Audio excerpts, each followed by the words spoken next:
Hay historias que parecen demasiado grandes para caber en películas. Historias que no se leen, se sufren.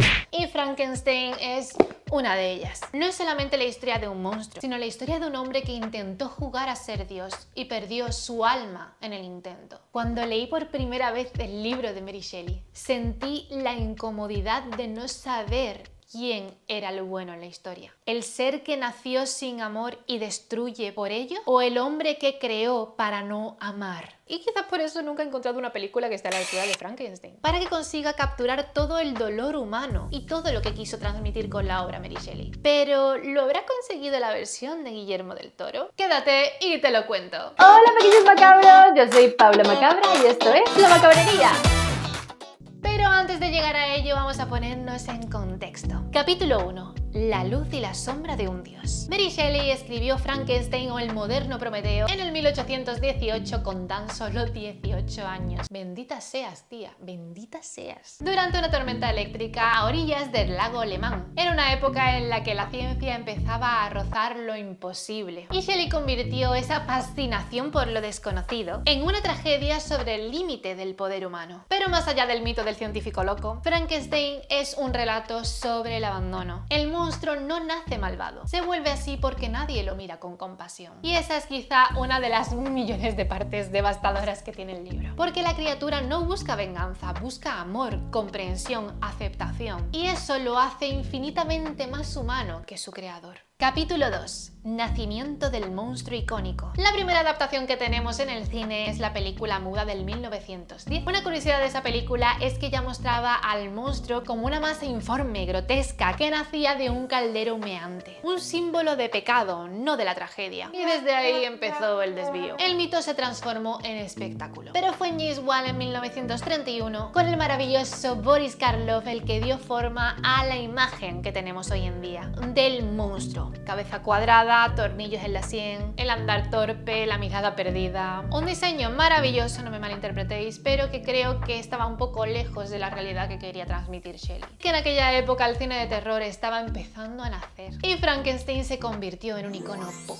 Sin embargo, la profundidad del texto original se perdió bajo las sombras de un laboratorio lleno de rayos y gritos. Capítulo 3. El monstruo se vuelve leyenda. Lo que está claro es que a lo largo de los años el monstruo fue pasando por un montón de interpretaciones diferentes. Las producciones de la Hammer de los años 50 y 60, con Peter Cushing y Christopher Lee, devolvieron un toque más trágico y elegante, pero seguía priorizando el horror sobre la reflexión, haciendo así que Frankenstein se terminara convirtiendo en un mito de feria. Una excusa para hablar del miedo a la ciencia, del cuerpo, de lo desconocido, pero no del alma. Pocas veces alguien volvió a mirar el corazón de ese monstruo. Capítulo 4. La adaptación de Kenneth Branagh, el amor a la obra. Hasta que llegó Kenneth Branagh en 1994 haciendo el Mary Shelley Frankenstein. Una versión que intentó ser fiel a la novela, tanto en estética como en intención. Branagh retrató a Víctor como un hombre obsesionado, sí, pero alguien también movido por el amor y por la pérdida. Y su criatura, interpretado por el magistral Robert De Niro, por primera vez tenía voz.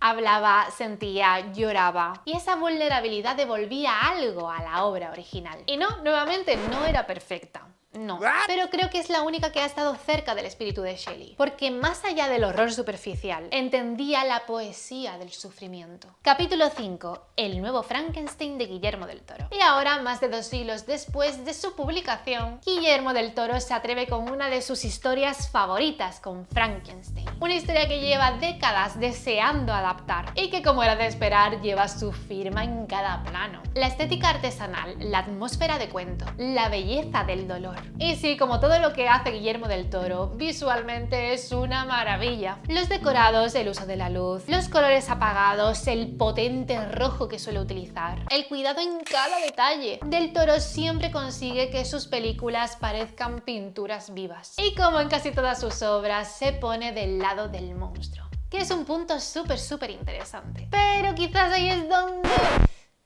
se me ha escapado la conexión. Ay, ¿cómo os puedo decir esto? Tantos meses esperando para verla, tanta ilusión por verla.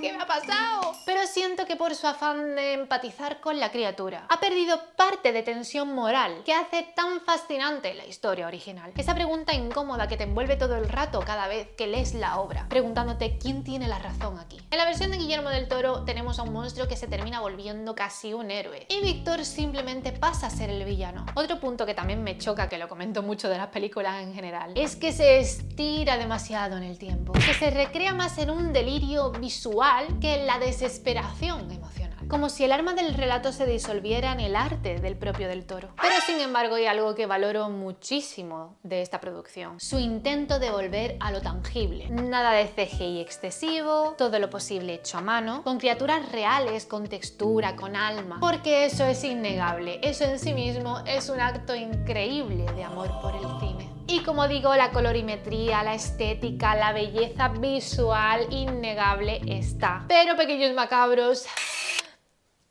no he conectado con la película.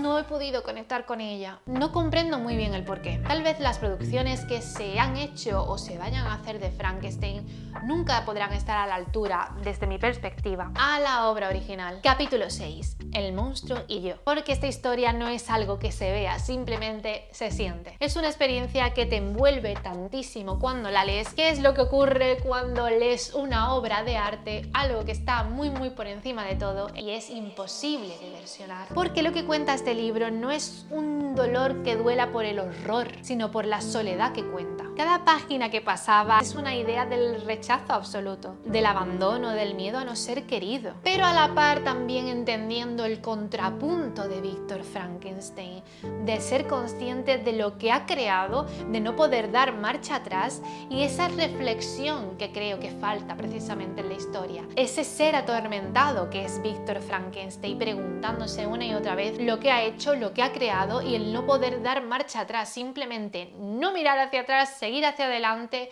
cometiendo a su vez un error porque no puede dar la espalda al error que él mismo ha creado, desocupándose absolutamente y creando así el caos. Y cada vez que leía el punto de uno creía estar a favor de él, y cuando empezaba a leer el del otro también empatizaba y no podía decantarme. No sabía si compadecer al monstruo o al creador. Y creo que ahí está la magia de la novela, en hacernos mirar el reflejo y no saber quién de los dos somos. Quizás por eso sigo buscando la película perfecta de Frankenstein, que por el momento la que más se me puede parecer es la versión de Kenneth Branagh, ya que tiene esa pasión, ese drama metido que puede asemejarse bastante a la historia original. Todo lo atormentado que puede estar Víctor Frankenstein, al menos ahí sí se refleja, cosa que no he podido ver en esta versión de Guillermo del Toro. Esa lucha entre los dos personajes de querer ser escuchado y del otro de huir, pero a la vez ser consciente que es un mal que ha creado y que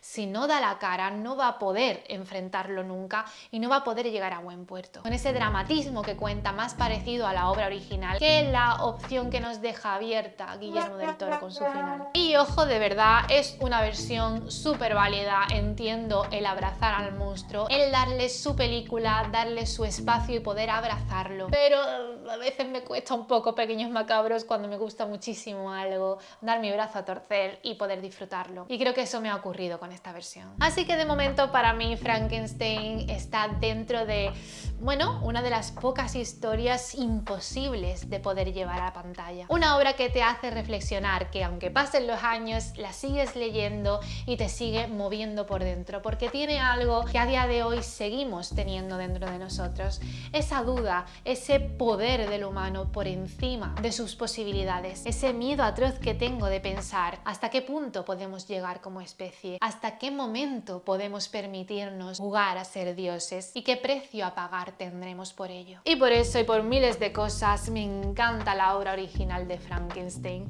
La leí en el 2020. Es que siempre en todos mis libros termino aquí haciendo la crítica del libro. Y de hecho me parece interesante leeros lo que escribí justo al terminar la obra. Jamás pensé que esta historia iba a ser así. Tenía muchas ideas preconcebidas sobre Frankenstein, pero en serio, jamás pensé que iba a encontrarme con esto, a pesar de que la persona que me regaló el libro me advirtió de ello. Es una historia totalmente desgarradora, triste y oscura. Es el romanticismo puro al 100%, más que el temor o incluso el drama que tiene toda esta historia. Te deja con la sensación de no saber quién es el bueno o el malo. Te deja con mucha desesperanza y vacío. Definitivamente no me esperaba para nada esto y creo que tendría que tenerlos muy gordos para volver a querer leerlo. Aún así, nadie le quita la belleza tétrica, oscura y melancólica que tiene este gran clásico. Lo he disfrutado a la vez que he sangrado leyéndolo. ¡Qué dramática! Pero es que es verdad, cada vez que leía cada página, cada vez que pasaba cada capítulo, sentía la desesperación. Y eso, Pequeños Macabros, es mágico. Y es que hay historias, Pequeños Macabros, que solamente te llevan a esa sensación si la lees en profundidad y te metes dentro de esa atmósfera. Así que os recomiendo 100% que os leáis el libro. Si sois amantes de la historia, os animo a veros todas las versiones, ya que son muy divertidas, muy entretenidas y que también te hacen pensar mucho, como la versión de Kenneth Branagh o la belleza visual que nos da esta última versión de Del Toro. Y ahora llega tu momento. Me encantaría saber tu opinión al respecto. Me gustaría saber si has ido a ver al cine esta última versión, si eres fan de otras versiones de esta historia o si también, como yo, eres un fanático absoluto del libro original. Te leo en comentarios. Y si te gusta este vídeo, por favor, dale like. No olvides suscribirte al canal, es súper importante para que nos sigamos viendo cada semana analizando las películas que tanto nos gustan. Así que, dicho todo esto, eso ha sido todo, Pequeños Macabros. Nos vemos muy pronto aquí en La Macabrería.